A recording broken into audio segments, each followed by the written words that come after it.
ಕೃಷಿ ವಿಶ್ವವಿದ್ಯಾಲಯ ಧಾರವಾಡದಿಂದ ರೈತಾಪಿ ಜನರ ಜಮೀನಿನತ್ತ ಕೀಟಶಾಸ್ತ್ರ ವಿಜ್ಞಾನಿಗಳು ಆಗಮಿಸಿ ರೈತರ ಬೆಳೆ ರಕ್ಷಣೆಯ ಬಗ್ಗೆ ರೈತರ ಜಮೀನಿನಲ್ಲಿ ಭೇಟಿಯಾಗಿ ರೈತರಿಗೆ ಪಾಠ ಹೇಳಿದರು.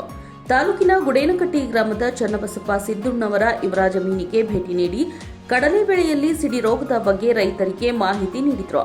ಈಗಾಗಲೇ ಕುಂದಗೋಳ ಭಾಗದಲ್ಲಿ 20,500 ಹೆಕ್ಟೇರ್ ಕಡಲೆ ಬೆಳೆಯಲಾಗಿದೆ.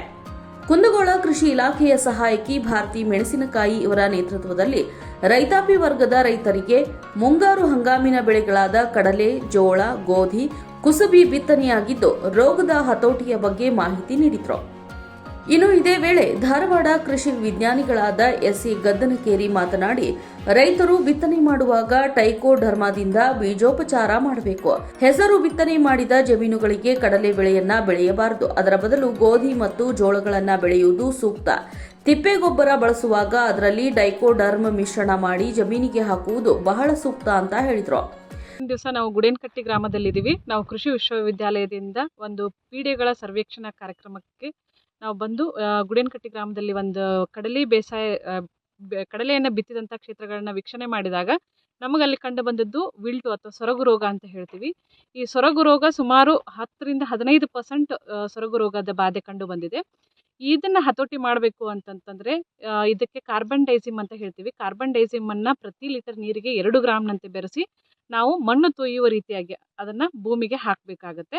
ಇದನ್ನು ಮಾಡಿದ್ರೆ ಕಂಟ್ರೋಲ್ ಆಗುತ್ತೆ. ಅಂದರೆ ನಮಗೆ ಮುಂದೆ ಸ್ಪ್ರೆಡ್ ಆಗದೆ ಇರುವಂಗೆ ಹರಡದಂತೆ, ಈ ರೋಗವನ್ನು ಹರಡದಂತೆ ನಾವು ಹತೋಟಿಯನ್ನು ಮಾಡ್ಕೋಬೋದು. ಆದರೆ ಸಂಪೂರ್ಣವಾಗಿ ಹತೋಟಿ ಮಾಡ್ಕೊಳ್ಳಿಕ್ಕೆ ಸಾಧ್ಯವಿಲ್ಲ.